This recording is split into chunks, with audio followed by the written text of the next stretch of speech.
What's up, everyone? We are diving back into the multiverse today for another epic. Which is What If Naruto Trained Under the Sage of Six Paths with Mokuton Part 1. You enjoy this story? Make sure to hit that like button and subscribe to the channel for more fanfics like this. Now, let's dive right into the fanfic. It was October 10th, 6 years after the Kyuubi attack. The entirety of Konoha was filled with the cheers and celebrations to the death of the Kyuubi no Kitsune. The bars were filled to the brim with celebrating shinobi. The festival was brimming with joy. It appeared as if everyone was having a good time, appeared as the key word. On the other side of town, a young child, blonde-haired and with beautiful cerulean blue eyes, as sitting alone in his run-down apartment complex. His name was Naruto Uzumaki, the container of the Kyuubi no Kitsune. He was an orphan, he had no friends, and he never knew love. He had been sitting in the apartment since morning. His Gigi had told him that he was to remain in his apartment on this day, his own birthday. It was funny really, the day that was supposed to be the best in the year, was actually the worst. Naruto would get constant beatings, and on his birthdays they were the worst. Last year he had gone to the festival and was attacked by a group of drunks. He had been cornered in an alley and beaten near death. When he awoke he found himself in the hospital, again. He had been literally thrown out the next day, only to return the day after with an even worse condition. After that his Gigi told him that he was to stay inside on his birthdays, and so here he was, alone, waiting for his Gigi to unlock the door the next day. Naruto decided to go to the kitchen and check on his project. He got up and quickly went to the kitchen where his project was. Sitting right there was probably the most beautiful plant anyone had ever seen.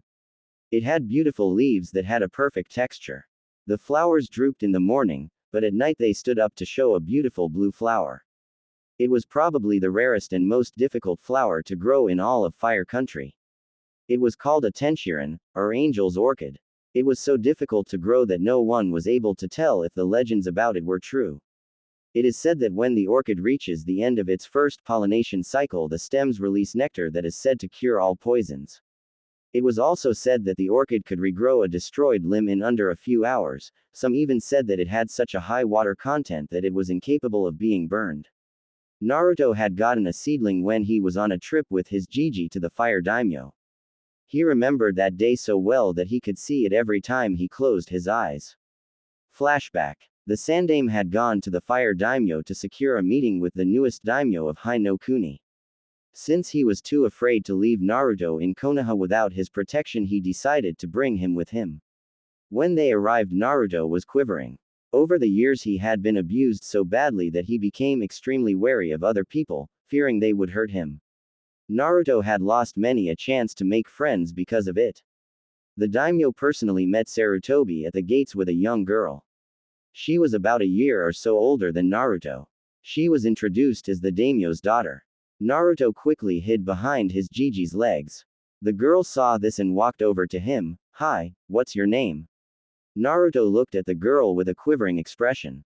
Naruto, Uzumaki." He edged away as she got a little closer. "Naruto." She seemed to go into thought before she shouted with glee, "That's a nice name." She smiled at the blonde and grabbed his hand. "Hey, come play with me." She dragged Naruto from behind the Hokage and went off to the nearby koi pond. The daimyo chuckled at his daughter's actions. "Well, Sarutobi, it seems that my daughter likes the boy. How about we hold off on negotiations and go check out the little ones?" Sarutobi smiled at the daimyo. "I guess so, Sora. After all, how often do we get a chance like this?" He pulled out a camera as the two walked over to the two kids. Naruto was twiddling his feet as the daimyo's daughter dragged him over to the koi pond. She had long black hair, lovely golden eyes with a single black slit. Naruto was scared by her eyes. She dragged him over to the koi pond and she sat down, dragging Naruto with her. The two spent most of the day together, just sitting by the koi pond. Naruto slowly got closer and closer to her. When he got close enough that the two could hold hands, he actually smiled. It was the first real smile he had in a long time. But his mood dropped when he saw that it was getting dark out. The girl saw this and asked him, "What's wrong, Naruto?" Naruto let a sad sigh out and spoke. After today, I probably won't ever say you again. You're the first friend I ever had. I don't want to lose that. The girl smiled sadly and tugged into her pocket. She pulled out a small bag and gave it to Naruto. This is the rarest flower in all of Hai no Kuni. I want you to grow it, Naruto, and I promise that one day I will come to Konoha and marry you. Naruto's eyes widened at that proclamation. Marry him. He smiled a goofy grin and yelled out, I promise you, I will grow this plant no matter how hard it is to grow. I will not rest until it is the most beautiful flower in all of Hai no Kuni, Dadbeo. The girl smiled and gave him a peck on the cheek. Not being able to take that much in one day, he fainted. End flashback. Since that day, he had spent every day of every hour nurturing the plant into what it is now. For some reason, he was great with plants. One time he managed to bring a tree that was near death back to life just by watering and weeding it. Sure, he spent a bit of time talking to the tree, not that it could answer. But he always felt he needed to speak to every plant he saw. He never understood why. Naruto was about to water the plant with some special mineral water when he heard banging at the door. He was about to go and see if it was his Gigi when he heard it crash open and he heard angry shouts, "Where's the demon? Find it, this is the night it dies." Naruto was terrified and quickly grabbed the plant. He ran to the other side of the room and opened a special hath he had spent a month working on. He quickly opened the door and then shut it behind him before jumping down the chute. He made sure his flower did not get hit on the walls as he shot out of the chute into the street. He tumbled in a way that he would take most of the blow while the Tenshinhan would not get hurt. He quickly got up and was about to head for the Hokage Tower when, it's the demon, get it? Naruto turned to see a shinobi being flanked by about a dozen civilians running at him. He quickly tucked tail and ran as fast as he could. He ran into an alley and hid behind a trash can. He watched as the mob passed by and breathed a sigh of relief. He got up, but he was knocked down when he felt a crushing blow delivered to his chest. He skidded and hit the end of the alley. He looked up and saw that the alley went a different route. He got up and was about to run when he saw another angry mob at the other end of the alley. He began to cower in fear as a couple Junin closed in on him. Time to die, demon. One of them pulled out a flame-bladed sai and stabbed Naruto in the arm. Naruto squealed in pain as he dropped to the ground, but held a tight grip on his flower. The shinobi and civilians kept on beating him, but when they saw that he was ignoring the blows, paying close attention to the flower in his arms, they decided to take a different approach. So, that little plant is important to you, huh? Well, let's see how you like us burning it. The shinobi grabbed the flower and tried to pry it from his arms. Naruto held onto it tightly as the shinobi tugged harder. Let go of the plant, demon. Naruto only held tighter as the shinobi tired to pry it from his arms. No, leave me alone, leave me alone. Naruto screamed, leave me alone. As he screamed, a massive output of chakra was felt as the shinobi was knocked away from Naruto. The shinobi pulled out a katana. That's it, you shit. Die. He ran at Naruto and was about to stab him in the heart, when the sword suddenly stopped. The shinobi was shocked and felt a pressure around his limbs. He looked down and was shocked to see a vine wrapped around his arm. He looked down and found that it was keeping him from attacking the blonde. The civilians screamed, the demon's breaking free, kill it. The civilians charged only to be stopped by hundreds of vines grabbing their limbs and hanging them off the ground. The shinobi saw this and were shocked to the core. That's the bloodline of the Shadaime, the one that allowed him to control demons, but how can, oh my god, what have we done? Realization passed through the shinobi as they realized that only a human could command the Mokuton, but one shinobi clearly was an idiot. How dare you use the Shadaime's bloodline, you demon? He ran through some hand seals, cage shuriken no jutsu. A single shuriken he threw became hundreds as they shot at the blonde, not caring that many civilians would die because of it. The civilians watched as the shuriken came towards them. They closed their eyes and waited for the inevitable. Naruto saw the shuriken coming and began thinking, a mile a minute. What do I do? They may hate me, but I don't want them to die. Someone please help them. As if the vines were listening, they dropped the civilians and began shifting and turning into sheets. The sheets folded like paper and shot towards the shuriken. The shuriken stopped as each piece sliced the shuriken in half. The civilians watched as the shuriken fell to the ground as the sheets unfolded. They were paper. The paper went straight towards Naruto and began dissipating into raw chakra. As the chakra entered the body, Naruto collapsed. The shinobi ran towards the blonde as the one that threw the shuriken was restrained. The civilians looked at Naruto, confused and afraid. Why would the demon save them? The shinobi were mentally hitting themselves for being so stupid. The one who led the mob grabbed Naruto as carefully as he could. He was amazed that the blonde was holding so tightly on the plant. It must have meant a lot to the blonde. The shinobi quickly turned around and ran to the hospital, saying that the damage he did was not life-threatening. The next day, council chambers. When Sarutobi had heard of Naruto's condition, he was outraged. But he was happy that Naruto finally unlocked the Mokuton. Now the villagers could not say he was Kyuubi. When he told the council, he was hoping for good reactions. However, this is not what he expected. The council demanded to know how it was that the demon brat had the Mokuton of the Shadaime. Others were proposing that he be used as a breeding stock. Others, like the Hyuga and Uchiha clans, were proposing marriage contracts. Finally, Sarutobi had enough. Shut up. Now, before all of you start going crazy, I will say this once and for all. I do not know how Naruto has the Mokuton. However, since he has the Mokuton, it must mean he's a descendant of the Shadaime. The council erupted in conversation again. Sandaime-sama, if he is in fact a descendant of the Shadaime, why is it he has not shown his ability in the Mokuton until now? The Sandaime glared at the councilman. Because the Mokuton, unlike other Kekkei Genkei, does not activate until the holder of the bloodline reaches a certain age. Even then, they have to be in a life-threatening position to activate it. The Shinobi Council looked down. They knew that Naruto was merely a scroll and Kyuubi the kunai. It disgusted them that Naruto was treated worse than the most despicable of criminals. A member of the Shinobi Council spoke up. It was the head of the Med-Nin division, Hokage-sama. With all due respect, I would like to do a blood test to see how closely Naruto is related to the Shadaime. Perhaps we can find his parents. The Sandaime cringed. Minato was dead, and there had been no sign of Kushina since after the attack. He had sent Anbu to look for her to find absolutely nothing. A member of the clan committee spoke up.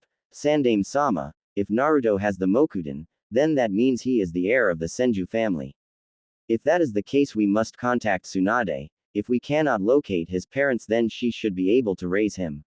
The Sandaime went into thought. He had been trying for years to get a reason for Tsunade to come back. Maybe the chance of meeting family would be enough to bring her back. I agree. The Hokage fed his wrist as an Anbu appeared. Have someone locate Tsunade. Tell her we found a relative of hers. The Anbu did a quick bow and left.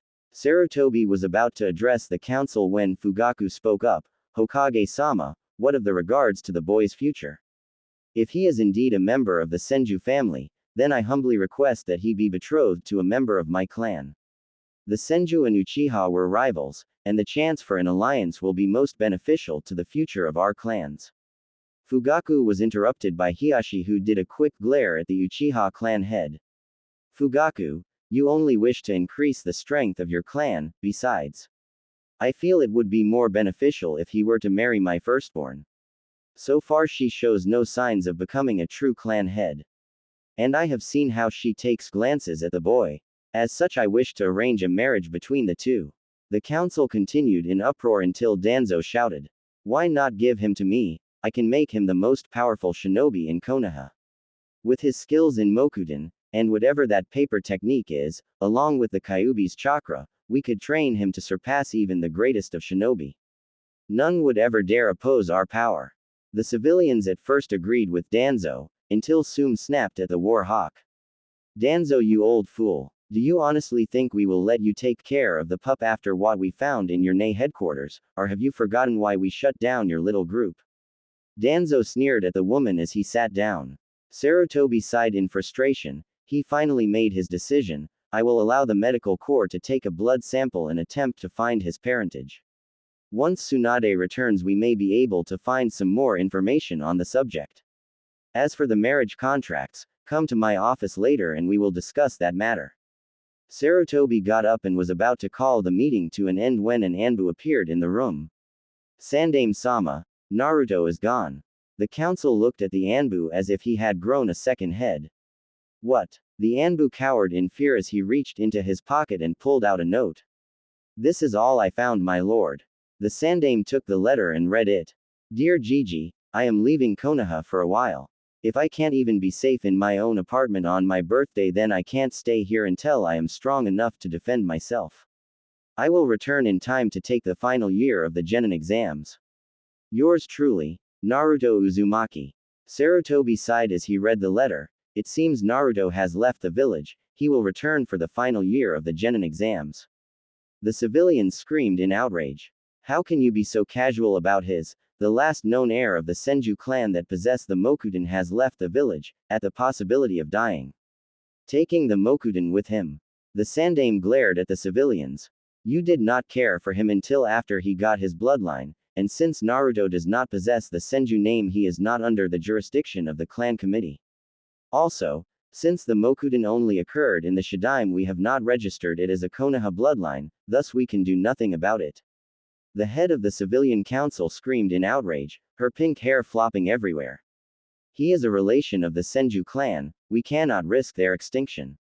I move for a vote that we send our hunter nin squads out and capture him, lock high up until he is of suitable breeding age, and then have him impregnate women who will carry the Senju clan's legacy.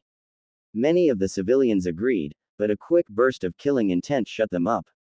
So you would have Naruto be a father to children of women who he will never even know. I will not allow any of you to do that to him. He will choose who he wishes to marry, and there is not a single thing any of you can say to change my mind. The head of the clan committee spoke up. But Sandaime-sama, you realize that Naruto falls under the Clan Restoration Act. As such, whether he likes it or not, he will have to impregnate multiple women to build up his clan. Sarutobi sighed as he remembered that law. The only one who managed to avoid that law was Minato, and that was because Kushina was so damn dangerous that no one wanted to mess with her. I understand, we will discuss this further. Those who wish to propose marriage contracts, please come to my office later. Dismissed. The council members left the room. Several went to the Sandaime's office, including the heads of the Hyuga, Uchiha, Kurama, and other clans. Others like Shina Haruno got their hired Anbu units and ordered them to locate Naruto Uzumaki at once. Meanwhile, Naruto was leaving the forest surrounding Konoha's walls. He had escaped about 3 hours ago and had avoided being spotted by the local shinobi. He quickly took out a map that the Sandaime gave him and looked through it. Alright, so I am here, he pointed at a point on the map, and Konoha is here, he pointed another place. So far I have several options. I could head to Suna, Nami, or any other countries, but which one? Naruto crossed his legs and looked at the map. Suna is too far from here, so it will take a long time for me to get there. And I don't have the supplies to get there either. Nami seems to be the best bet. I can stock up and head to Suna afterwards. And with that decision, Naruto got his bag and carefully opened it. In it was a specially made box. He opened it to see the Tenshinhan in it. After he had tended to the plant, he packed up and headed towards Nami no Kuni, unaware that he was being followed. The mercenary Anbu unit was in the trees of Konoha's forests, trying to locate the last known carrier of the Senju bloodline limit. The Anbu unit had been tasked by Shina Haruno, head of the civilian council, to locate and restrain him. He would then be locked up in a special safe house where he would be mentally conditioned to do as his masters told him. Once he reaches breeding age, he would impregnate several women and they would be conditioned to serve Danzo in the civilian council. The Anbu unit was made up of mostly exiled clan members. A side branch member of the Inuzuka family, she was exiled because she was incapable of bonding with any canines. She was however able to bond with a silver wolf in the Forest of Death. Once the clan leaders found out, she was welcomed back into the clan, but she was permanently banished when she turned her wolf partner into a cloak out of sheer rage. Her name was Yurufu Inuzuka. There was also a former Hyuga branch member. He was the only member of the Hyuga clan that died, and then came back to life. He had died on the day of the Kyuubi attack, but the Kyuubi's chakra somehow jump-started his system. His mark remained, but his eyes would never be able to wield the Byakugan, nor would he ever be able to pass on the Byakugan. His name was Hiroshi Hyuga. The next member was a young man. He was a member of the Nara, Yamanaka, and Akamichi families, but he was exiled from the clans when he broke several of their laws, selling clan pills to outsiders, setting fire to a Nara deer farm, and using his mind-based attacks to gain. His name was Chinomaru Akamichi Yamanaka Nara. The next member of the squad was a young swordsman. He had failed the academy 3 times, and he was not allowed another chance at the graduation exam. His ability to use chakra was destroyed when he was 12 by the Kyuubi attack as it fried his systems. He as well as his older brother had the same disease that their father had. His name is Kazuma Gecko. The final member of the team was a pale-skinned man. His eyes were a golden color with black snake slits. His nails were black and sharpened, his fangs laced with toxic venom. He had a slim but muscular texture to his body. His name was Hebamaru, the son of Orochimaru. The 5 had been recruited by the underground mercenary guild in Konoha. Each one had their reasons for joining. Yurufu loved to hunt exotic things, Hiroshi had nowhere to go, same with Chinomaru. Kazuma had grown tired of being compared to his brother, and Hebamaru was hated for being the snake Sanin's son. Hebamaru looked around when he saw an indent in the dirt. Everyone, come here. The group followed Hebamaru and landed around the indent. Yurufu, see if it's the sprat. Yurufu sniffed the ground and grinned. Yep, it's the kid all right. The group grinned, but Hebamaru kept a calm demeanor. Which way did he go? Yurufu sniffed the ground again. She tilted her head towards her left and smirked. Good, let's go. The group ran down the path Yurufu indicated, fully intent on capturing their target. With Naruto. Naruto was dead tired. He had spent the last week walking towards Nami no Kuni, had eaten berries and birds for food, and he had no source of water since he was on the sea coast. Naruto sighed as he continued to walk. Maybe this wasn't the smartest plan. I am only what, 6?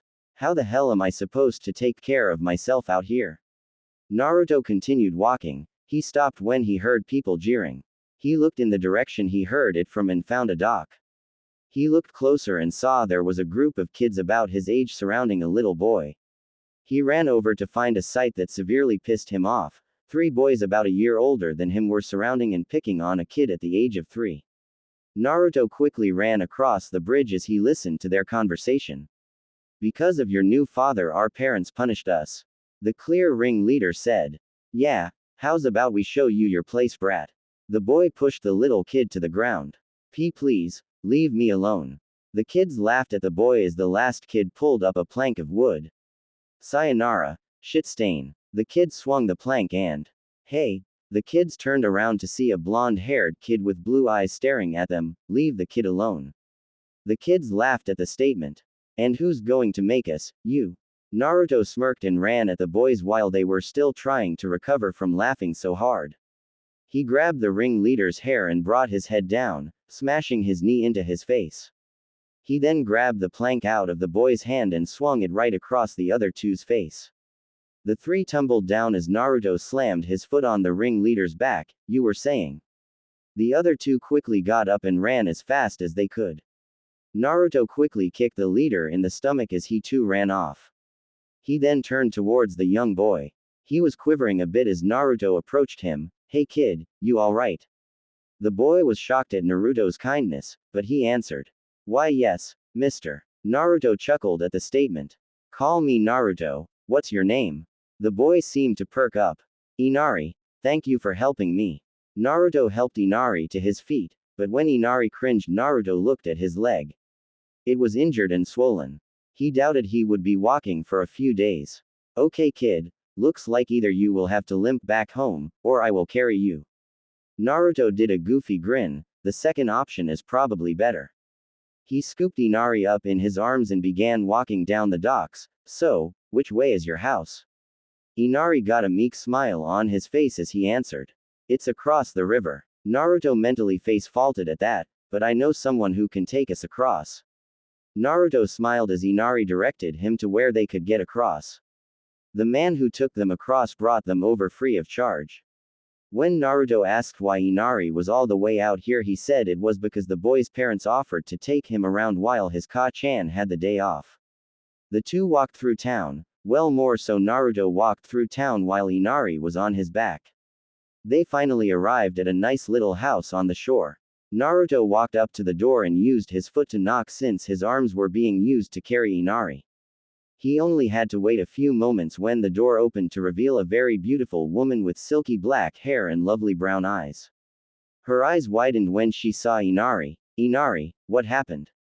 Naruto was about to explain when the woman grabbed his shirt and dragged him in. He followed the woman. She dragged him all the way to the living room and sat him on the couch while she tended to Inari's sprain.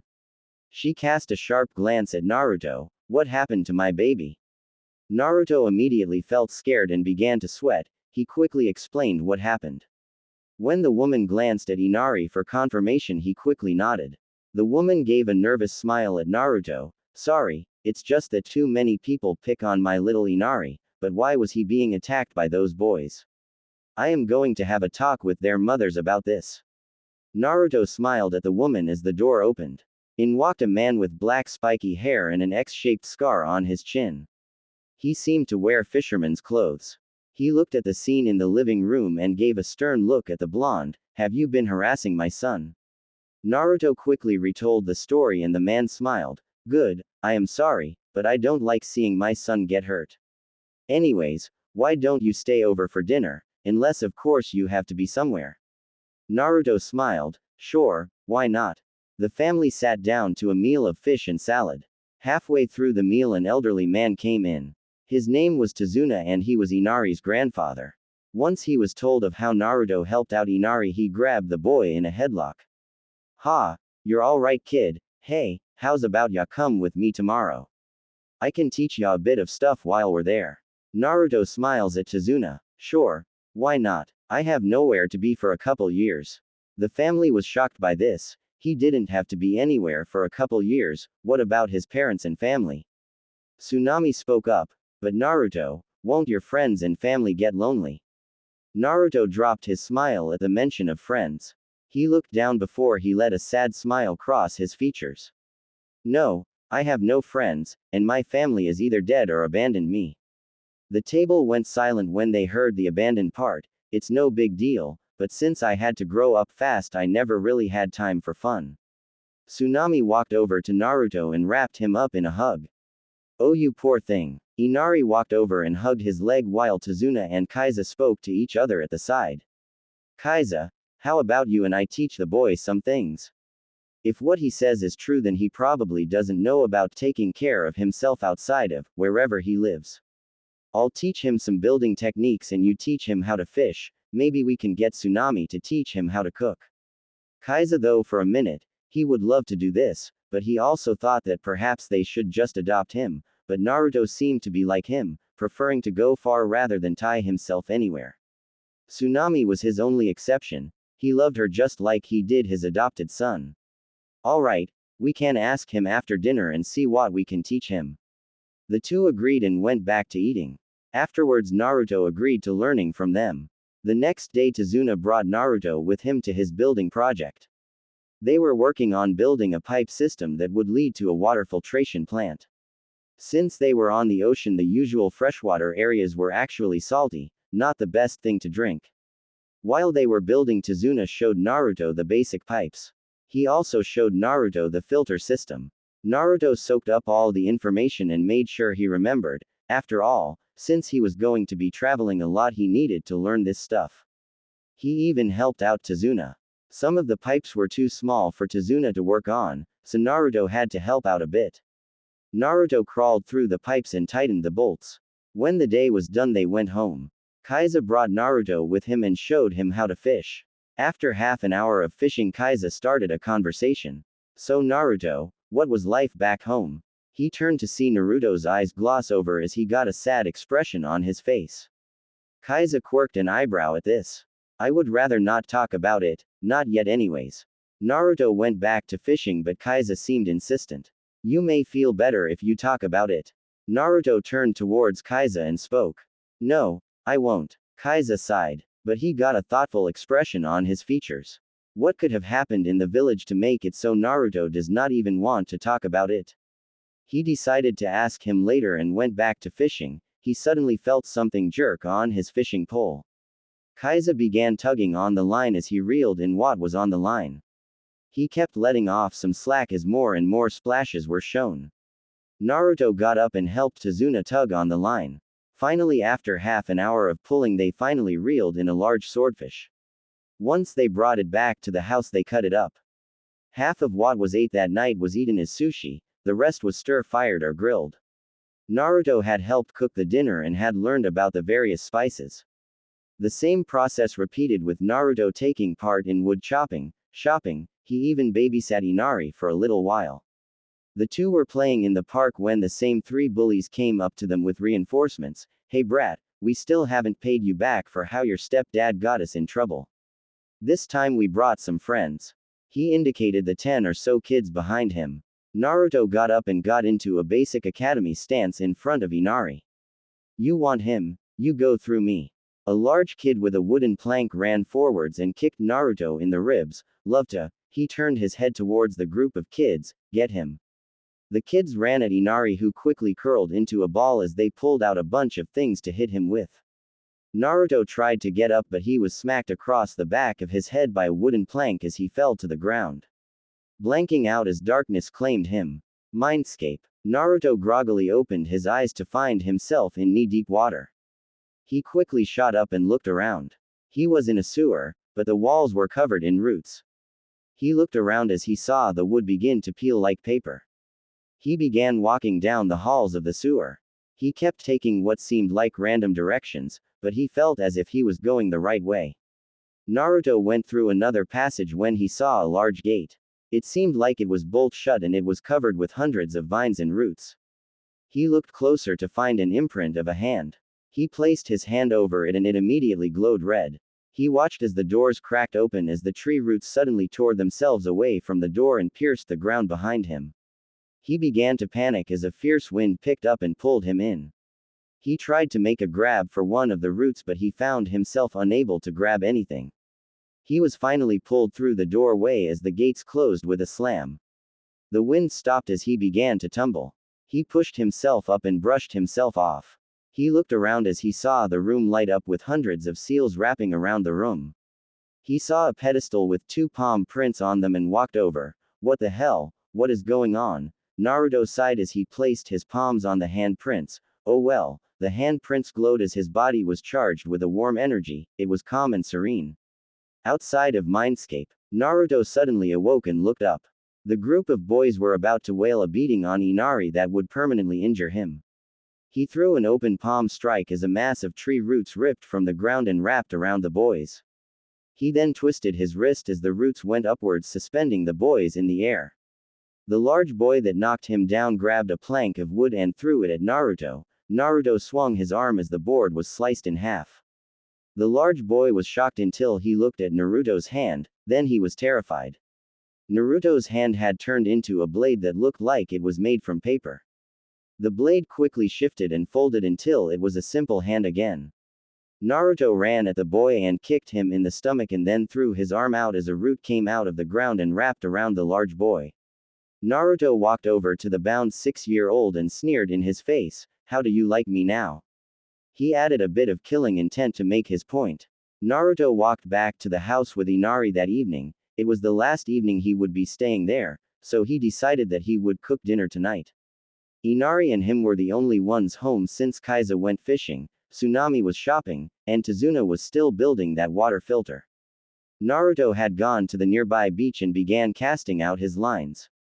He brought in about 3 salmon, 1 blowfish, and a lobster. He quickly grabbed the fish and ran back to the house. On his way he stopped when he saw a patch of herbs. He looked through them and found the perfect herbs for the dish he was planning. When he got home, Inari had already set the table and was getting out some cups. Naruto looked at the clock. He only had 3 hours to cook the meal before they all got home. Naruto quickly pulled up a stool and got to work. After 2.5 hours, Naruto and Inari had finished setting the table with time to spare. The two sat down together and watched the sunset. "Hey Naruto," Naruto turned to Inari. "Why are you making dinner? Mommy makes really great food." Naruto smiled as he sighed. "Because I am leaving tomorrow." Inari grabbed Naruto's arm and clung to it. "No, don't leave, the bullies will come back, please don't leave." Naruto wrapped an arm around Inari's shoulders and answered. Inari, if I fight all of your battles, what is going to happen if I die? Inari got a defiant smile on his face. You won't die, nobody can kill Naruto ni-san. Naruto smiled as he looked at the sunset. I wish that were true, I truly wish that were true. Naruto perked up when he remembered something. He looked into his pocket and pulled out a kunai knife.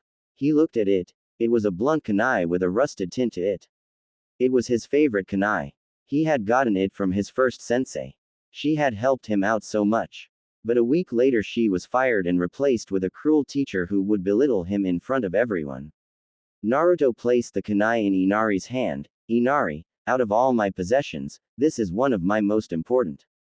I am giving you this, and I promise I will return for it. Inari let a tear fall from his eye. Promise. Naruto smiled. I promise. The two looked as the sun finally passed over the horizon. In Konoha, Fugaku Uchiha was growing irate. He had sent out those 5 Anbu over 2 weeks ago to find the last wielder of the Mokuton and they still had not come back. He was growing very annoyed. The Sandaime had approved all 3 of the contracts from the Kurama, Hyuga, and Uchiha clans. But at the moment it seemed like the other 2 clans would be able to fulfill the contract. None of the Uchiha parents were willing to give up their daughters to the heir of the Senju. It seemed that tensions between the 2 clans still existed. Fugaku was about to go through the documents, seeing if he could find some sort of loophole when he heard knocking on his office door. Enter. The door opened to reveal Funu Uchiha. She alone was the last remaining descendant of the original leader of the Uchiha clan. She was considered a monster amongst the clan, same with both of her parents before their deaths. Funu, what are you doing here? Funu walked forwards. She was about 8 years old, and she already showed potential past Itachi, but because of her heritage she was never considered for early promotion. Fugaku-sama, I understand you are having difficulties in finding someone to wed the heir of the Senju. Fugaku narrowed his eyes. Yes, what does it concern you? Funu spoke and released an imposing aura. I wish to be the one offered to the Senju heir. Fugaku's eyes widened. Funu was extremely picky about who she hung out with, and now she was asking to be the one who married the heir of the Senju, the heir to her ancestor's rival. Why? Since you are a direct descendant of Madara, I expected you to hate the Senju more than anyone. Funu sighed and continued. It is for the exact reason that he is the heir of my ancestor's greatest enemy. I wish to see how powerful he is. Plus, our children would be incredibly powerful, thus giving the Uchiha clan both the Sharingan, the Mokuton, and whatever abilities he learns. Fugaku got a thoughtful expression on his face. She raised valid points, and since she was not the heiress of the clan, then all of their children would be directly controlled by the clan head, namely Itachi or Sasuke. He inwardly smiled. It looked like his coup would be easier than he thought.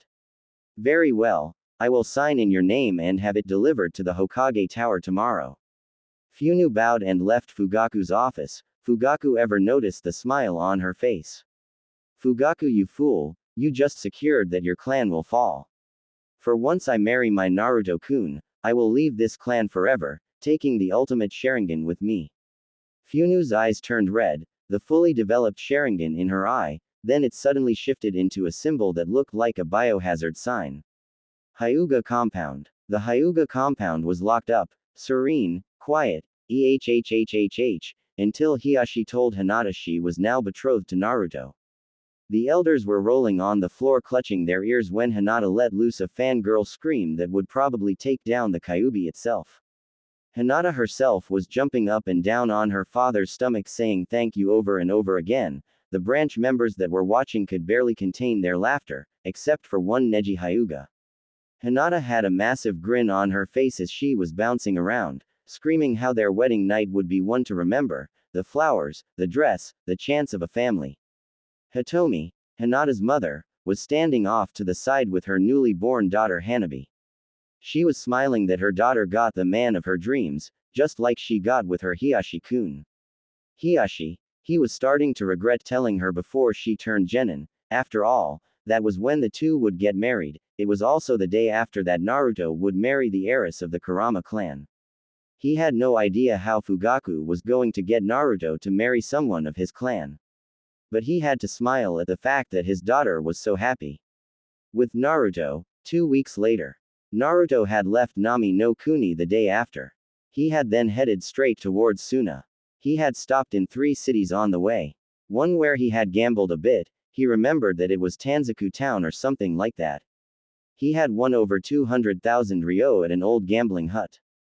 The place after that became so popular that the business increased tenfold. Naruto had just arrived in a border town of Suna. He had rented a motel room in the middle-class district. He had quickly gone to bed the moment his body touched the mattress. The next day Naruto went to a nearby weapons shop where he hoped to buy some equipment. Naruto had not set 2 feet in the door when he saw someone enter an alley dragging a black sack.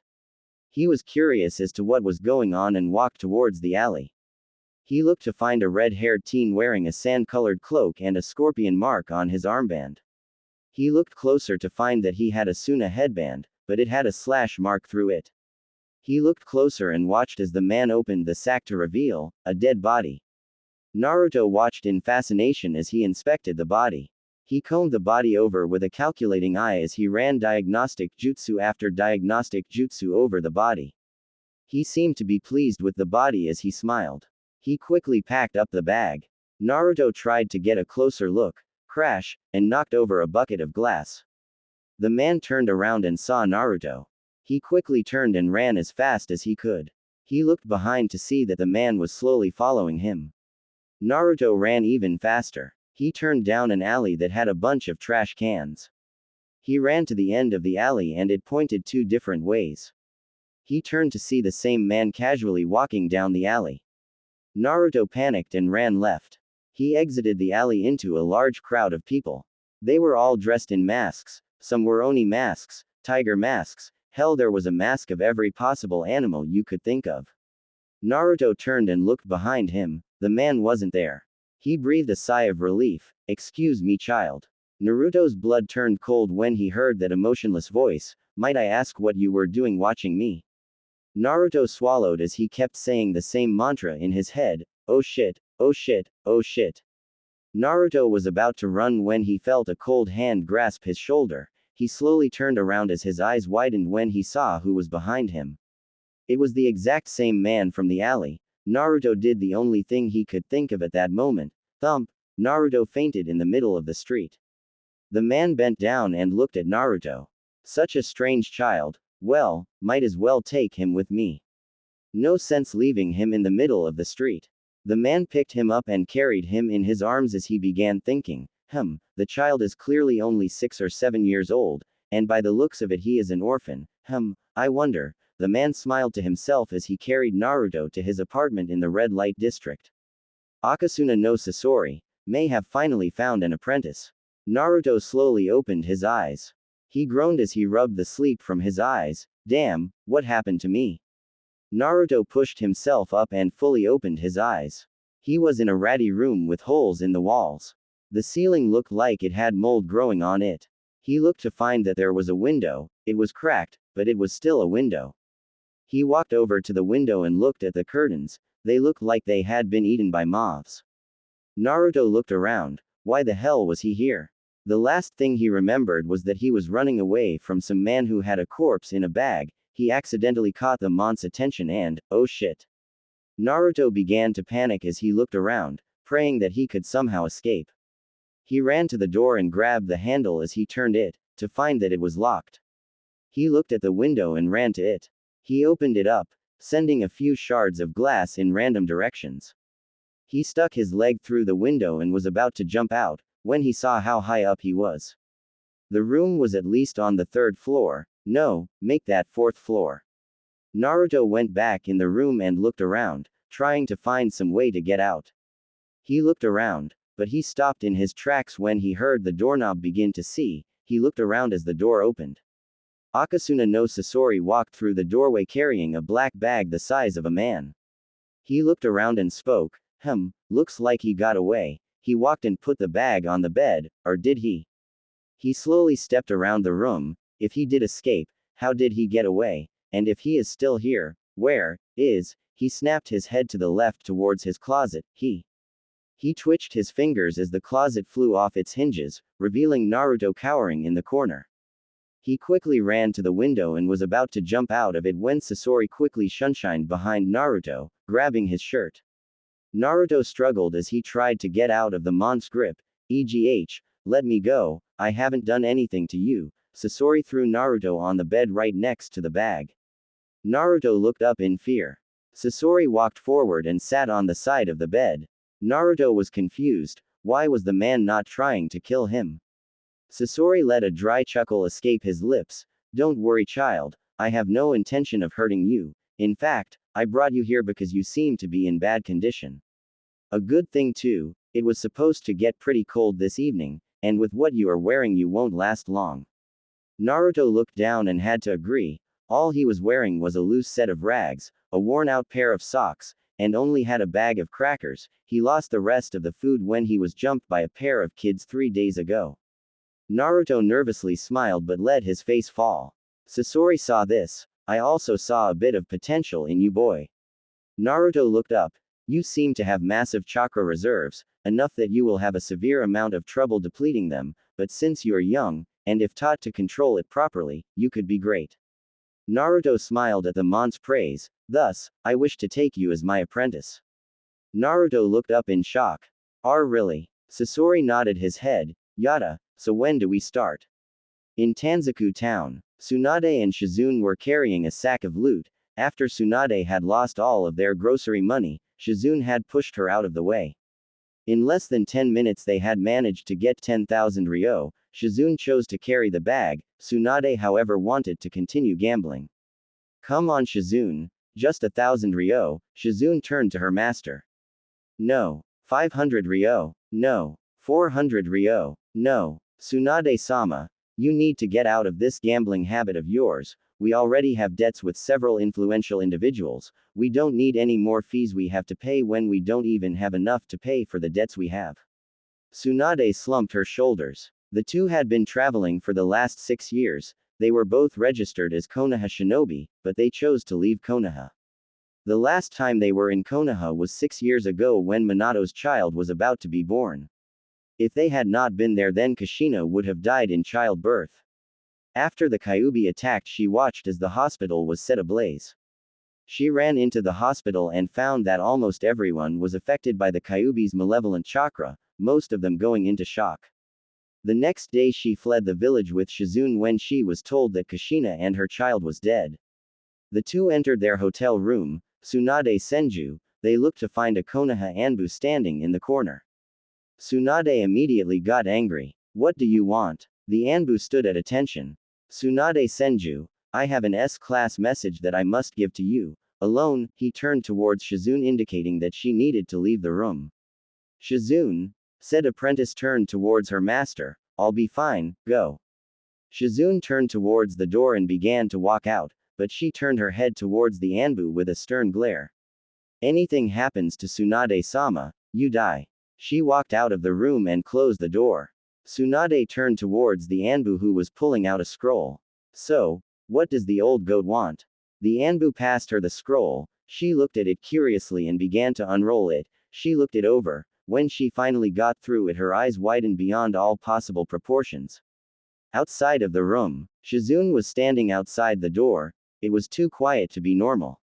She was about to open the door. Crash, when it flew off its hinges as Tsunade charged out of the room, she turned towards her apprentice, Shizune, pack your bags, we are heading to Konoha now. She ran towards the lobby as the Anbu walked out of the room. What was that about? The Anbu passed her a scroll labeled to her. She opened it up and read its contents.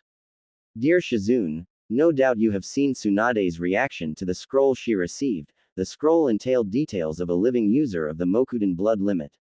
His name is Naruto Uzumaki. There is more information concerning him, but all the information is on Tsunade's scroll, and she is not to reveal it until I deem it permissible to do so.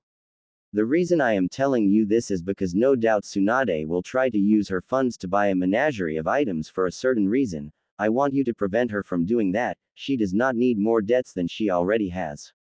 Sincerely, Hiruzen Sarutobi. Shizune looked at the scroll for a minute, then it suddenly said, shit, I have to stop Tsunade from going haywire on the shopping. Hold this, she threw the scroll to the Anbu who was now running after her. Next day, with Naruto and Sasori. Naruto and Sasori had left that morning. Naruto and him had shared a little bit about their pasts. When Sasori heard about Naruto's past, he unleashed a mess of puppet fury on the surrounding trees. He was so angry. Most people didn't know, but Sasori had one weakness: children. He could not stand to see a child in pain, could not stand to see them sad, and now he finds a child who was often beaten to within an inch of his life, ridiculed and ostracized, and basically abused in both mental and physical perspective. It severely pissed him off. After Sasori had vented, the two had continued on their trek towards Suna. They were not actually going into Suna since Sasori was a missing nin, but he needed to greet his contact. Sasori had a massive spy network that was probably the most advanced and intricate in all of the elemental nations. The only one who could possibly have a better one was Jiraiya of the Densetsu no Sannin. The two arrived in a small town about a mile away from Suna's borders. The two found an abandoned building where they were to meet Sasori's contact. As the two waited, Sasori began to get Naruto to start working on his chakra control. Sasori-sensei, how is this supposed to help me get stronger? He indicated to the piece of string in his hand. Sasori sighed as he explained. The exercise is to increase your control. You have far too much chakra to suddenly start learning new things. For now I need you to start on the basics. The object of the exercise is to use your chakra to tie the string into a specific knot, and then use chakra to untie it. It is a difficult exercise, but we have no other way to increase your control for now. Sasori began to tinker with a sealing scroll as Naruto began to try and weave the string into a normal bow tie knot. The two waited in the abandoned building for 2 hours. Finally, when Sasori was beginning to lose his patience, Naruto yelled out, "Yada, I did it." Sasori looked to find that Naruto had in fact managed to do it. He was surprised. With chakra stores that were so large he could sense them without even trying. It was a spectacular feat, but then Sasori noticed something. There was a controlled swirl of chakra surrounding his navel. It was narrowing down how much chakra was being used. Sasori was about to ask Naruto about it when the door opened. Sasori turned his head. "Ah, Yura, you're here," said Suna. Shinobi simply kneeled in front of Sasori. "Sasori Dono, I am ready to make my report." Konoha, Uchiha compound. Funu was walking towards the Uchiha gates. She had made all preparations for the plan, the one that would bring the Uchiha clan to its knees. Her parents had foolishly left documents around before their deaths, and with her higher than normal IQ of 197, it was child's play for her to understand what the documents meant. She was smart for a 7-year-old. Although she had to thank the foolish Uchiha clan, had they not entrusted her idiot parents, parents who viewed themselves with such high reverence because of their bloodline that they became so arrogant that it was child's play to kill them, she would not have found a person who she could test herself against. Part of the Uchiha clan's plan to conquer Konoha involved Naruto. With the Kyuubi inside of him, any offspring he would have would become pseudo-Jinchuriki, a type of Jinchuriki that had all a Jinchuriki's strengths, but had less of the weaknesses. After she found out about Naruto having the Kyuubi inside of him, she followed him to see if her inborn power would do to him what Madara, her great-grandfather, did to the Kyuubi. But when she found him, beaten and bruised, left near dead, she could not bring herself to do it. She looked him over and found the wounds already healing, but she stayed by his side and did what she could to nurse him back to health. She was only 5 at the time she found him beaten near death, was only 5 when she began observing him every moment she could. She was only 5 when she made a vow, "I will make you mine, and I will be free of this pathetic clan for good."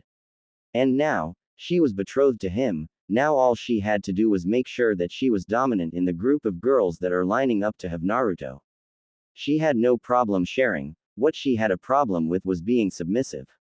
Her plan was coming to fruition. It looked like that little tip that she slipped Itachi was successful. Now all she needed to do was let the pieces fall into place, and she would be the only Uchiha left alive, and the Sharingan, no, the perfect Sharingan, would belong to the Senju clan, and the Uchiha clan would fade into the pages of history. She thought about her ancestor. "Madara, you were a fool. You had the chance to gain a powerful bloodline when the Shadaime's sister offered herself to you, but your arrogance blinded you to the truth. But soon, the gift you passed on to me will be in the Senju clan. Funu activated her eyes and spoke. Ninpo, Shunshin no Jutsu, she disappeared in a swirl of black flames, going to a safe house, while the Uchiha clan was massacred. Kurama compound. Yukuma was painting in her room. Her father had told her she was to be betrothed to the heir of the Senju clan. She accepted, not caring in the slightest. She was far too depressed to care. A week ago her teacher had sealed up her Kekkei Genkei. She felt such betrayal, she regressed herself into a shell. Her parents were worried about her. They asked Kurenai why she sealed up her bloodline. Her only reply was, she needs to learn control. Her parents tried to get her to explain, but Kurenai left before they could question her further. Lately Yakumo has been having constant nightmares where an Oni takes over her body and uses her to its own ends. This worried her parents, as it was a sign that the darker curse of her bloodline had finally come out. She only found solace in her paintings. Before she heard of the engagement she painted scenes of darkness and pain, but after the engagement she began to paint happier scenes of weddings, flowers, mountains. Yukuma was painting furiously, trying to get out what was so intently on her mind, but every time she made a brush stroke she heard that same voice, let me. She tried to shake it off but it kept coming. Finally she began to lose consciousness as she tried to finish the painting. When her eyes snapped closed she snored, her eyes opened revealing glowing orbs. She suddenly picked up the brush and with a wicked smile began to paint a picture. She grinned wider with each second. She finally placed the brush down. Perfect. Suddenly Yakumo fell back to sleep as the painting was revealed. It was a painting of a burning Konoha with a silhouette of a wedding in the flames. The male had glowing crimson orbs, with a silhouette behind him, a silhouette of 9 tails. Time skip 3 days later. Naruto was trying to get the string to turn into different knots. So far he had managed to get it into a hangman's knot, a bow tie no, a sailor's knot, and a lace knot, but he was still having difficulty with the kunai wrap knot. Sasori had described that the knot was basically the wrapping around a kunai handle. But since he had to kunai handle he had to make do with his finger, thus making it more difficult to properly channel the chakra through the fingertips. Naruto looked over the knot Sasori had made to see what he was missing. He looked it over as he checked to see where he was going wrong. He was channeling chakra through the string like Sasori had told him, but for some reason the knot kept undoing itself after he finished. Naruto began to wrap the string around his finger again. Suddenly he looked his finger over. He remembered in one of his sensei's lectures that there were tenketsu points in the entire body, and the more chakra on had the more chakra points there were. Naruto tried to use his entire finger to make the knot. He smiled when he saw that it was a success. Yada. Sasori sensei, I got it. Sasori looked over to the blonde, astonished by his progress. Amazing. He has shown such great skill so soon. It's remarkable. I definitely found the right guy to be my apprentice. Now to start him on my techniques. Sasori walked over to Naruto. Very good. Come, we have 3 days to get started on the next point of your training. Sasori began walking towards a tree. He tapped on the tree, shook his head and moved on. He went to another tree, tapped it, shook his head again and moved on. He continued this for a few minutes until he stopped at a tree with a dark red wood. He tapped it, he nodded his head, he circled the tree and tapped it a couple times. Finally he smiled. Sasori pulled out a scroll and suddenly was surrounded in smoke. Naruto covered his eyes as the smoke swept over him. As the smoke cleared he looked to where his sensei was. His eyes widened when he saw another figure with his sensei. There was what looked like a humanoid figure. Its arms were like that of a large zanbeitu, but were curved like a machete. It had empty eye sockets, but its mouth was filled with saws. The thing was wearing a crimson cloak, with a design of a red scorpion on it. Sasori was twitching his fingers. The humanoid object began to move. Suddenly it looked at the tree and swung its massive blades arms. It then closed its mouth on the tree and began slicing it into wooden logs and planks. It began using its arms and sliced up the logs and planks into smaller bits. The logs and planks fell to the ground into a neat pile. Sasori pulled out his scroll and suddenly the object vanished. He put away the scroll and walked over to the wood. He began to inspect it. He turned towards the shocked Naruto. Naruto, come. He pulled out a scroll and opened it. The wood disappeared in a puff of smoke. Naruto slowly walked towards his sensei as they headed to a cave. When they got there, Sasori set up a fire using some of the wood that he deemed unfit for usage. Finally, when the two sat around the fire, Sasori spoke, Naruto, as you saw, my art revolves around puppetry. I will start you off with a simple design to work on. After that, you will begin to design your own form of puppet. Once you have created a few decent, regular puppets, I will introduce you to the pinnacle of my art. Sasori unconsciously placed his hand over where his heart should be. Naruto was curious about this but chose to ignore it. For now, I wish you to create a simple battle puppet. Sasori pulled out a scroll and passed it to Naruto. Naruto looked at the scroll and opened it. Sasori sensei. Sasori looked at his new apprentice. Yes, what is it you require? Naruto looked away, as if he was ashamed of something. I can't read kanji. Sasori's eyes widened at this. For a child at 6 years old to not know how to read, it was barbaric. Sasori spent the day teaching Naruto how to read the scroll. Naruto finally got the hang of it and began to read it on his own after a while. The next morning, Naruto began to use the wood and began to craft a battle puppet. The design was humanoid, but Naruto shaped the fingers to resemble talons. Naruto also carved in his own insignia. A Tenshinhan flower with red slitted eye in the middle of it. He did not know why he put it there. Naruto worked on the puppet for several days, applying gears and joints to where Sasori indicated. Finally, after 3 days of working on the puppet, it was now functional, at least from Naruto's perspective. The puppet resembled a simple mannequin. Its mouth was filled with sharpened teeth. Its shoulders had planks of wood that had a storage seal on each one. The hands were replaced with claws, each nail curved to resemble a talon. The eyes were red and had black slits in them. For some reason, Naruto felt the need to place them there. Sasori inspected the puppet. He began using his chakra strings. He quickly got the handle of it, but he noticed that there were some quirks in the design, but he was not surprised. After all, Naruto did not know how to read until a few days ago. He looked towards his student. Well done, however, you made the bolts too tight on the left arm, and the neck movements are too loose, but besides that, the design is quite good. Now, we will begin the next step. A week later, Naruto and Sasori were heading towards a village in the land of rivers. Sasori had made a contact in one of the major villages, and he was now awaiting the end part of the bargain. Naruto's outfit had changed a bit. He was no longer wearing rags. He now wore a long black poncho with tattered edges. The hood shadowed his entire face, as well as provided a way to shade oneself from the sun. Underneath the cloak, he wore a wire mesh shirt and a set of black hakama pants. The poncho had 3 pouches, all 3 contained scrolls. One had his completed battle puppet, and the other 2 contained his new puppet designs. Both were works in progress. Sasori was now using his Hirako puppet. Naruto had wanted to know why it looked so much like a human, but Sasori had told him he would find out when he was older. Sasori wanted to wait until Naruto was skilled enough in puppetry before he dropped the bomb of human puppets on him. The two had entered the town. Naruto was holding a scroll at the ready. Sasori had told him to always be wary of others, and now that he was meeting a strange man that Sasori had told him he had only met through a various series of spy networks, he was extremely edgy.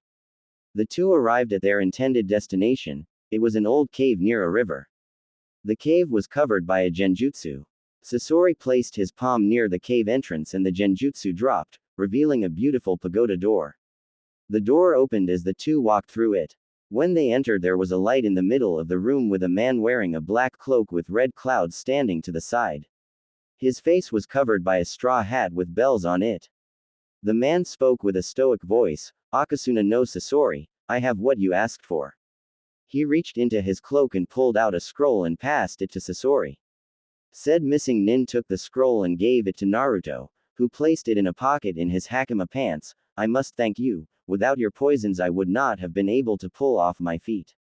Sasori chuckled a bit. In Hirako his voice became more gravely and aggravated. "Yes, I hope that you are not cheating me on my prize." The man shook his head. "No, unfortunately the item was damaged, missing parts of the right side. However, it looked like it had been removed intentionally." Sasori growled to himself. That means that someone has vital portions. No matter, I shall still find use for it. The man stepped back as Sasori turned to Naruto. Naruto, no one noticed the monk's eyes widen, please leave the room for a few moments. Naruto nodded his head and exited the room. Sasori looked back at the man. So, by the change in your chakra, and the stance you are in, you must know this boy. Said man looked down. Yes, I knew him before, I used to watch out for him on the Sandame's orders, he was such a nice boy. The man looked down as Sasori pondered.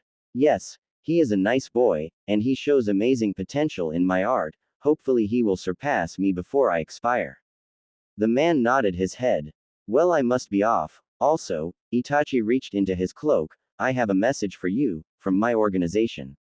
Sasori took the scroll, you do not need to reply now, but it is highly suggested that you do at some point. Sasori nodded his head and put the scroll away. Thank you, Itachi Uchiha. Itachi smiled under his hat. No, thank you, Akasuna no Sasori. He disappeared in a swirl of leaves as Sasori turned towards the door, now having a body that his student can create his first human puppet with, the body of Shisui Uchiha. Kotetsu and Izumo were standing guard at the gates of Konoha. Ever since Tsunade's return 5 years ago they had been placed on guard duty constantly, she had taken up the position of Godime and had proceeded to punish every individual who had ever hurt Naruto. No one has been told the relation as far as blood between the two, but if he had the Mokuton then the two had to be related in some way, and that was more than enough reason for Tsunade to want vengeance. Kotetsu and Izumo had been spared from her wrath, they had never harmed Naruto, nor have they ever assisted him, now that they thought about it there was a lot more they could have done for the blonde. Kotetsu sighed, man, I really miss that Gaki. Izumo sighed as he slumped down. I know what you mean. Izumo then thought about something, hey, didn't the Sandame say that Naruto would be returning before the final year of the academy? Kotetsu perked up. Yeah, so he should be returning soon, I hope. Izumo cringed at the statement. Once Tsunade became Godime she had sent several leagues of Anbu to locate Naruto, they came back after 3 weeks, not finding anything in the slightest. They were about to fall asleep. Cling, they heard the ringing of bells. They looked down the road to see 2 individuals walking up to the gates, they were both wearing straw hats with bells hanging from the edges, and they were both wearing black cloaks, with red clouds. Akatsuki. Jiraiya had explained for everyone to watch out for them. Kotetsu and Izumo were about to get into battle position, when one of the individuals suddenly disappeared, they went wide-eyed before they felt a pressure at the back of their necks, as everything went dark. Tsunade's office. Tsunade was brushing through the documents as quickly as she could. Ever since she came back to the village she had been extremely edgy. Once she found out how her relative was treated she had gone completely nuts. In a matter of days she had managed to destroy several restaurants, level the orphanage, and destroy his old apartment complex. She had then proceeded to arrest every individual who had ever hurt Naruto, and it was a long list. She had personally done the DNA testing for Naruto, and what she found shocked her. Naruto's DNA matched that of her little brother, but how? Minato was not related to them, as far as she knew. Once she found out that Naruto had been living alone she had gone looking everywhere to find Kushina, she had even sent Anbu to look through the ruins of Uzugakure, to find nothing. She pondered to herself, where are you Kushina, if you abandoned your son, heads will roll. She sighed to herself as she was about to approve a new document. Tsunade. She looked up to find her old sensei standing there, how are you doing with your new position? Tsunade frowned at her old sensei. The two had been working together since she took the position, and she was finally starting to get the hang of it, but how the hell did the bag of bones ever manage to do all this paperwork and not go crazy with it? I am all right sensei, although, I wish that Naruto was here. The blood sample they used to test him with was at least 3 weeks old, and a fresh sample might produce better results. I want to know how closely he and I are related, it may answer some questions I have had for a few years. Sarutobi quirked an eye at her and sighed. Yes, I miss him too, I would give anything just to have him in this room right now. Even give up smoking, old man. The 2 shinobi turned around to find 2 individuals wearing Akatsuki cloaks standing in front of them. They immediately got into battle positions as Sarutobi spoke. Identify yourselves, or die. The two turned to each other and chuckled. The one standing next to the one that spoke sounded feminine. The male individual reached up to his hat and said, "Why, of course." He pulled off his hat to reveal his face. OGG, standing in front of the legendary medic ninja and the god of shinobi, was Naruto Uzumaki. Sarutobi could not contain himself. Naruto. He looked Naruto over. He had grown to an impressive 5 feet 2 inches. He had lost a good amount of his baby fat. His hair had grown a bit longer and it now resembled Minato's hairstyle. His eyes were still the same cerulean blue, but they now had a darker tinge to them. All in all, he looked like a true shinobi. Naruto noticed Sarutobi's shocked expression and smiled. "Hey old man, you better close your mouth before flies nest in there." He chuckled as Sarutobi quickly closed his mouth. "So, how has the village been, old man? I see you finally got yourself a replacement." Sarutobi chuckled at the blonde, but then turned his attention to the girl standing next to him, if the giggle he heard before was any indication of her gender. "Who is the young individual standing next to you?" Naruto turned towards the person and nervously smiled. "Well, I don't know how to say this, but she is the Kyuubi no Yoko." The two shinobi turned their heads towards Naruto, then the girl, then Naruto, then the girl. "What?" Naruto held onto his ears as he grumbled to himself. "Somehow I should have known that was going to happen." He waited for the two shinobi to stop hyperventilating before he explained how he met the Kyuubi. Flashback. Naruto was trying to focus his large chakra reserves to create enough strings to make his new puppet move. It was a large spider-like puppet that had specialized chakra leeching nets used for capture. The problem was that in the way the puppet was designed, it was impossible to fully control it with just the usual 10 fingers used for most puppetry, so he was trying to use the technique Sasori-sensei used for his performance of 100 puppets. The problem was that he had so much chakra that he could barely do the regular 10 for more than 2 minutes before he collapsed in exhaustion. He was now sitting and meditating, trying to focus his chakra like Sasori suggested. He said it was something he learned from a traveling monk. Naruto had been sitting in the same position for half an hour trying to focus his chakra. Finally he sighed, "This isn't working, man, is there any other way for this to work?" He opened his eyes, expecting to see lush green forests, but instead he found himself in a sewer with vines randomly crossing over the walls. Where the hell am I? He quickly jumped up and began to walk through the hallways. He looked around until he came to a door. It was practically calling him. Not thinking, he opened the door and looked inside. There was a massive cage that looked like it was being closed shut by a large mass of vines. Well, so my container comes to greet me. I was wondering when you would be coming here." Naruto felt the ground tremble as he heard the loud voice.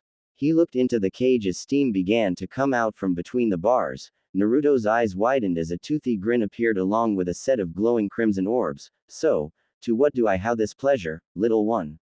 Naruto looked up at the creature as more of its body was revealed. "Kei Kyuubi no wa Yoko." The Kyuubi smiled as it winked at Naruto. "Correct. You aren't as dumb as I thought you were. We should probably talk in a more comfortable environment." The smirk on Kyuubi's features made the blonde incredibly nervous. Suddenly the Kyuubi began to shrink as it began to take a new form. When the Kyuubi finished its transformation, there was a human figure laying on the ground. Naruto's eyes widened when he saw it, or rather her features. She had crimson red hair that fell to the small of her back. She had a pale complexion, long slender arms, a perfect hourglass figure, and an impressive set of S. She looked to be about 15 years old. As she stood up, she revealed her whole form, completely. Naruto blushed crimson red as her stared into her crimson eyes. She must have seen the blush because she playfully giggled as she placed a finger at her lips, making her look even cuter. "So, do you like what you see?" Naruto did not know whether it was her looks in general, or if it was how she said it, but he did the first thing that seemed logical. He fainted. If you people are having any trouble with Kyuubi's human form, just think Mocha from Rosario Vampire with crimson hair and red slitted eyes.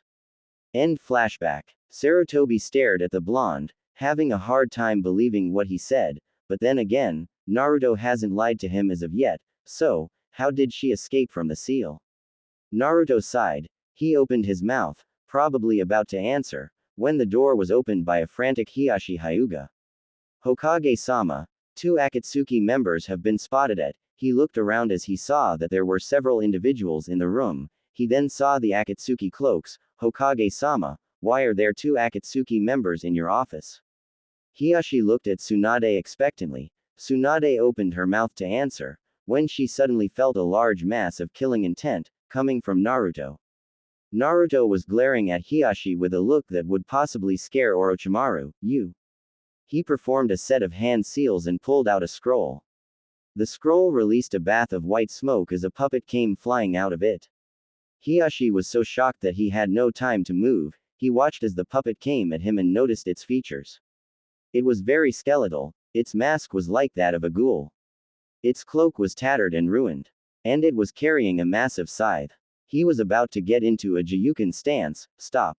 The puppet stopped in mid-strike. He looked to see that the other Akatsuki member, a beautiful 15-year-old woman with crimson eyes, was holding on to the now crazed Naruto. Naruto, calm down, calm down. Naruto blinked a few times as his crazed look softened. He withdrew the puppet and sealed it back into a scroll. Naruto walked out of the room. As he passed by Hiyashi, he whispered, I am sorry. He left the room and walked down the hallway, Kyuubi following close behind.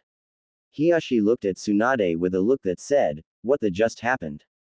The 3 shinobi looked down, wondering what the hell was going on. That night, with Naruto. After Naruto had left the office, he had walked around the village. He had seen that there were a few changes to the village. But not enough so that he forgot the places he was beaten in. He looked down an alley. It was the last place he was beaten before he left for his training trip. He had walked around the village until he made it to the top of the Hokage monument. He looked at the village as he revealed a seal over his heart. He ran a bit of blood over it, unsealing the Tenshinhan flower. He examined it for a minute as he looked at it through the moonlight, wondering if the Tenshinhan's legends in regards to the full moon were actually true. Since the flower had not yet opened at night, nor was it a full moon, he could not say for sure. He began to trim and comb the flower, making sure that it was perfectly cared for so that when she came to Konoha he could properly present it to her. Meanwhile, in the daimyo's palace, Mitsuki was looking at the moon, thinking to herself. She had been doing this ever since she had told Naruto that if the Tenshinhan flower was grown properly she would come to Konoha and marry him, but when she found out that he had left Konoha she was very upset. She often thought of what he must look like now. Her fantasies often brought the 13-year-old to very inappropriate places. She looked at the pond where her and Naruto had hung out for the day. She had cried there for over an hour when she heard that Naruto had left the village. She had finally stopped crying when her father had told her that she would be the first one he told if he got any new information on Naruto. She walked over to her bed and fell on it as she slowly allowed sleep to claim her. Her sleep was interrupted when she heard her father yell, Mitsuki, Naruto is back in Konoha. She then flew out of bed and ran for her closet, looking for the best possible dress so she could properly present herself to the blonde, unaware that there were 3 girls in Konoha doing the exact same thing. The next day, with Naruto. Naruto was running through the exercises Sasori had taught him. He had finally managed to learn enough about puppetry that he could use his more advanced puppets. He could not, however, control more than 2 puppets at a time. He was now practicing in using his newest puppet, Fuin. It was probably his most useful puppet. It was covered in seals that could hold just about anything. In fact, he had essentially made the puppet more of a portable base than anything else. Thanks to a large amount of advancements, it could transform into a base for a small battalion. He looked the puppet over. The puppet itself was in the form of a barrel. However, the body was covered in many storage seals. The arms were also covered in storage seals. All in the entire puppet was like a large ant. He was inspired by Sasori Sensei's design for Kurori, Black Ant, albeit his own design was a bit bulkier. Naruto sealed up his puppet and went to reach for another puppet to modify and train with. When he touched a black scroll, he traced the scorpion design on the side and whispered, Sasori Sensei. He then looked at the scroll next to it. It was also black, but it had the design of a hawk with broken wings. He immediately grew angry as he looked at it. He sighed and reached for a scroll, when an Anbu with a cat mask appeared in front of him. She had long purple hair and had a slender figure. Naruto Uzumaki, the council wishes to see you immediately. She quickly shunshined away from the blonde as he began to walk towards the Hokage Tower. Meanwhile, Mitsuki was riding her horse right through the gates of Konoha, not even bothering to watch out for who was in the way, all the time yelling, "Get out of my way." Meanwhile her parents, Sora, daimyo of Hai no Kuni and his wife, Natara, were following up at a more steady pace with a small entourage of samurai nearby. Natara looked down as she face-palmed. Oh boy, she is really excited right now. I wonder if we should have waited to tell her that Naruto came back to Konoha. Her husband looked down as he sighed. Perhaps, but I don't think you want to be the one with snakes crawling underneath your covers. Natara shivered. She often wondered if Mitsuki got her obsession with snakes from hanging with her uncle, at least before he defected from Konoha. True, I curse Orochimaru for letting his niece sign that damn snake contract, but then again it was a family heirloom. The two saw that Mitsuki was getting too far ahead and proceeded to speed up the pace of their horses. Meanwhile, three girls were heading to the Hokage Tower to meet the man they were pledged to. Several minutes later, with Naruto. Naruto was walking up the steps of the Hokage Tower. He was about to turn a corner, Naruto-kun. He was barreled over by a certain red-haired demoness. He looked up at the Kyuubi and twitched. Kyuubi, where the hell have you been? Kyuubi got off of him and smiled.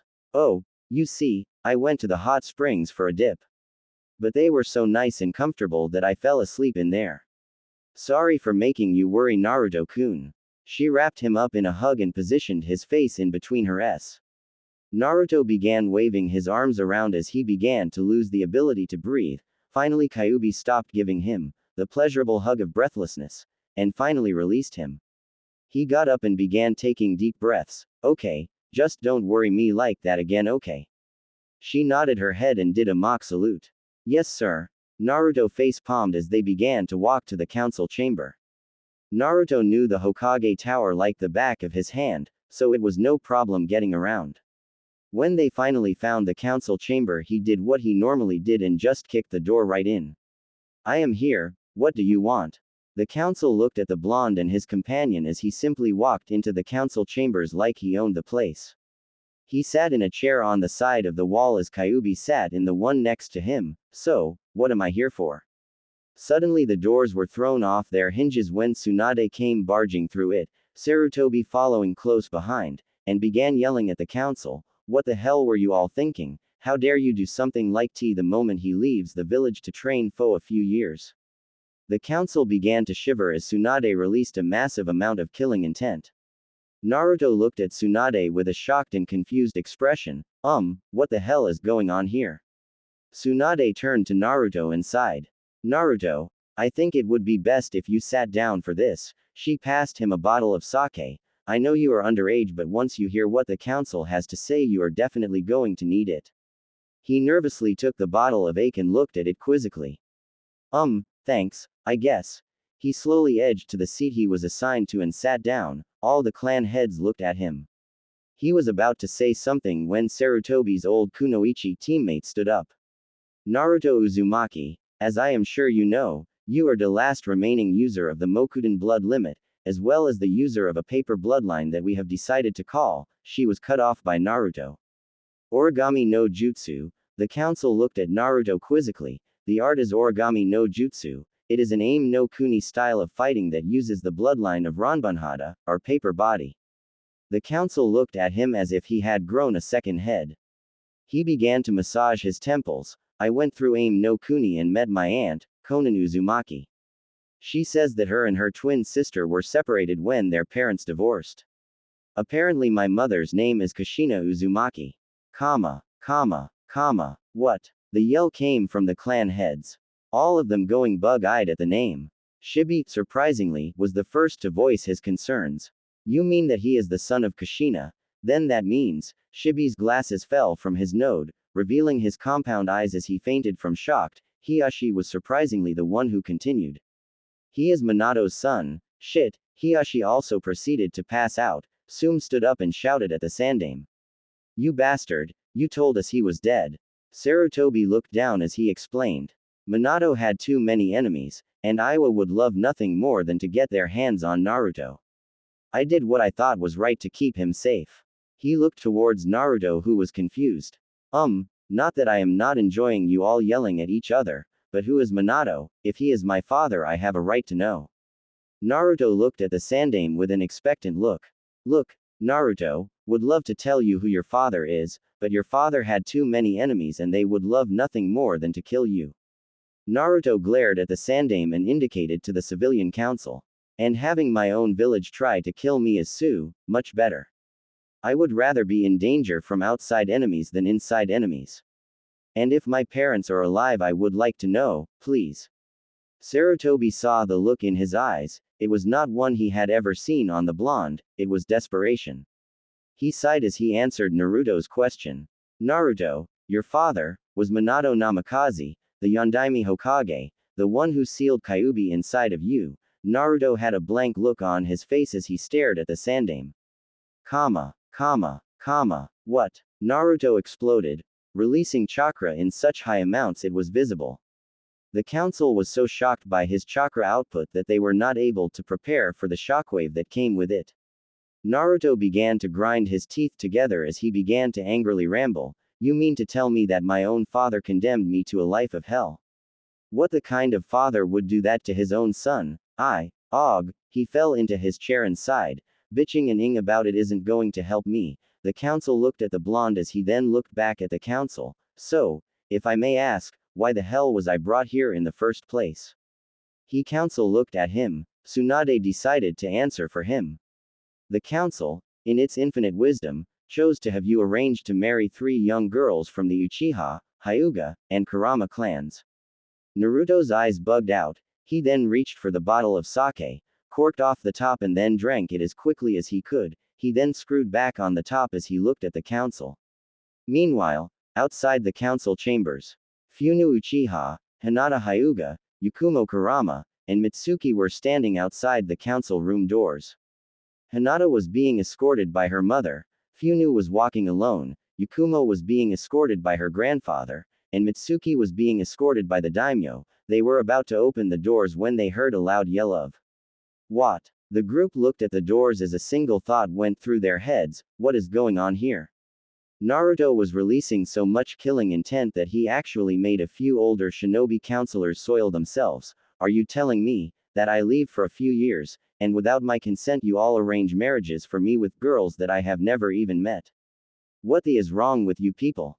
Hiashi Hyuga stood up. Naruto, since you are the last of your clan, you need to be betrothed to several women to rebuild your clan. The fact that they are of high standing will improve your clan's image. Naruto snarled at Hiashi. Who asked you, White Eyes? A better question would be, who the asked me if they could betroth me to anyone? Did anyone here ever consider that I don't want to rebuild my clan? Everyone was shocked by his statement, and even if I did, I want to marry for love, not for some screwed up politics use.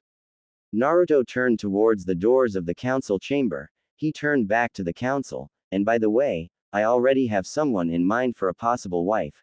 He opened the door, expecting to be able to walk home, but what he saw in front of him made his jaw drop.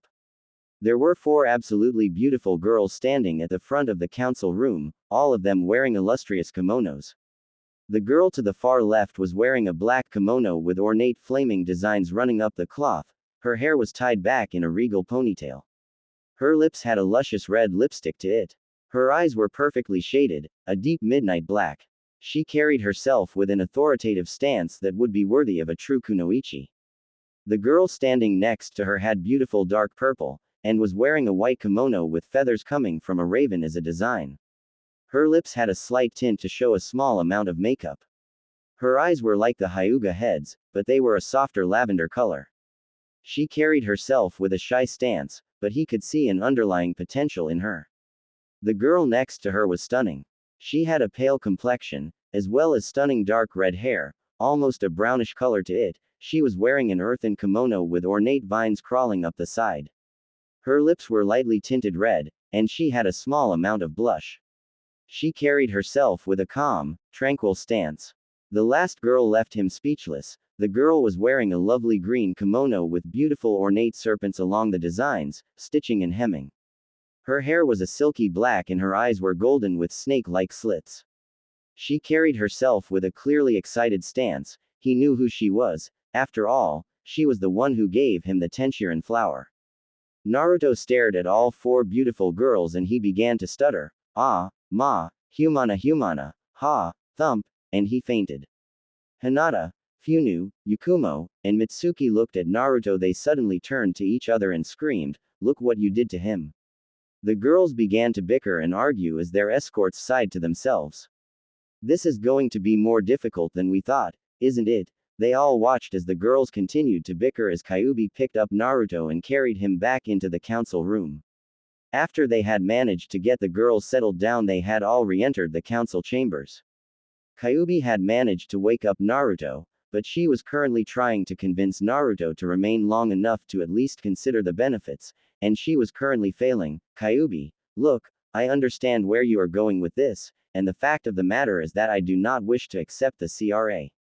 Naruto-kun, this will help your clan, and, Naruto cut her off. Look Kyuubi, I know you think this will benefit me in the future, but the fact of the matter is that I refuse to marry anyone unless I hold genuine feelings for them. Kyuubi sighed as she looked at Naruto. Then for now, accept the CRA but only allow girls who genuinely care for you, and that you care for as well be with you, does that suffice? Naruto looked at her to retort, but sighed, he was going nowhere with this. Fine, I will take the CRA, under the conditions that the girls that I marry have to genuinely care for me. I will look them over for any seals that are forcing them to do this and I will immediately remove them. If I see even the smallest amount of deception in their eyes I will not even look in their direction, am I clear? The clan heads nodded while the civilians muttered to themselves. Sarutobi stood up. Besides that fact, Naruto, what exactly did you train in for the past 5.5 years? Naruto looked at Sarutobi and smiled. Well, I studied puppetry, as you saw in your office. Sarutobi smiled while Hiashi shivered. I also studied sealing, bojutsu, various ninjutsu, oh yeah, summoning and, he was immediately silenced when the entire council yelled. Summoning. Naruto cringed at the loud noise as he sighed. Yes, summoning. I got the contract when I went through Mushi Pass. Shibi Aburame gasped when he mentioned Mushi Pass. But, Mushi Pass is a deadly area filled with dozens of insect species that no one has ever been able to control, much less survive. Naruto looked at Shibi and sighed. That's because the insects in Mushi Pass are summon animals, just like the toads on MT. Myobokuzan. Everyone looked at Naruto. What, you thought all summon animals came from some sort of alternate dimension? The clan heads looked down while the civilian council quirked an eyebrow. Naruto slapped himself in the face. Man, well, I am sure you want to know how I got the scroll. I was walking through the forest with my sensei. The two of us got separated. I ended up in the Mushi Pass when I tried to look for him, and man was it hell going through that place. Flashback. Naruto ducked as a large wasp came flying at him. He used his bow staff and swatted it out of the way. He then ducked again as another wasp came hurtling at him. Damn it, no wonder people hate these things. Naruto swatted away another giant bug as he pulled out Vanguard. He had since modified his first puppet and it was now his favorite puppet. He used his bow staff as a mount as he jammed it into a wall. He jumped up on the bow staff and swung his puppet at the insects. He sliced a few in half. The insects just kept coming at him. Damn, where the hell are all these things coming from? Naruto turned around as he swatted another one away. He looked around as he saw another group of the massive insects heading towards him. He mentally cursed. Shit, can this get any worse? Suddenly the ground he was standing on shattered beneath him as he fell downwards. He began sliding down a gooey substance. He finally found an end as he crash-landed into a slimy pool of whatever the hell he was in. He pushed to the surface as he began to spit out the substance which managed to get into his mouth. Ack, what the hell is this shit? Naruto opened his eyes, and they widened when he saw what he was in. He was in a nest. He looked to find large eggs, about the size of a toddler. He began to stand up. He looked around to find the cave covered with large flowers that seemed to move. He waded to the edge of the pool of slime and crawled out, gasping for breath as he did. Damn, what the hell is this place? He pushed himself up as he looked around. He was in some sort of catacomb. He began to walk around when he began to notice all the insect life. If there are more bugs down here, I better be careful. Naruto took a step forwards. Crunch, and he looked down. He had stepped on what looked like a giant tick, but it had a stinger at the end of it, and it had a small set of wings developing. Naruto was about to step again, when he heard the loud shriek behind him. He quickly turned around to see the walls moving. The rocks, which apparently were not rocks, began to fold into the wall. The wall began to crumble as Naruto saw the giant creature. It had to be the biggest bug he had ever seen in his life. It had the form of a massive wasp, but it had long front legs like a praying mantis, and it had massive wings. The insect opened its eyes, showing crimson orbs. It saw where Naruto's foot was and shrieked. It scuttled over to Naruto where it tried to impale him on its spiked tail. Naruto swerved out of the way and slammed the bug in the face, making his own body shake with the vibrations. He managed to gain enough of his own movement back so he could avoid a strike from the insect's frontal claws. He jumped out of the way and threw a kunai at the bug. It bounced off of its armor. Naruto cursed. Shit, this thing has to have a weak point. Think Naruto, it's just a big bug, it has the same anatomical features and, oi duh, why the hell didn't I think of that before? Naruto ran towards the bug as it began to flap its massive wings. As it was about to jump off the ground, Naruto drove the bow staff into the insect's incredibly soft wings. He then tore upwards, shredding the wing. The insect fell to the ground as Naruto dealt a strike to its abdomen. The insect fell over and lay limp on the ground. Naruto was about to walk away, when he suddenly heard scuttling. He turned around to look into the shadows, and his eyes widened at what he was seeing.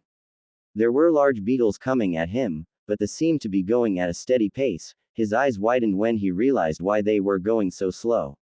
He now admits, the bug he was fighting was not the biggest he had seen. Slowly a massive form was revealed. The head was similar to that of a queen termite, but it had rhinoceros beetle horns, 3 to be exact. Its legs seemed to be gangly, but it had 6 massive pincers up front that looked like they could cut through stone.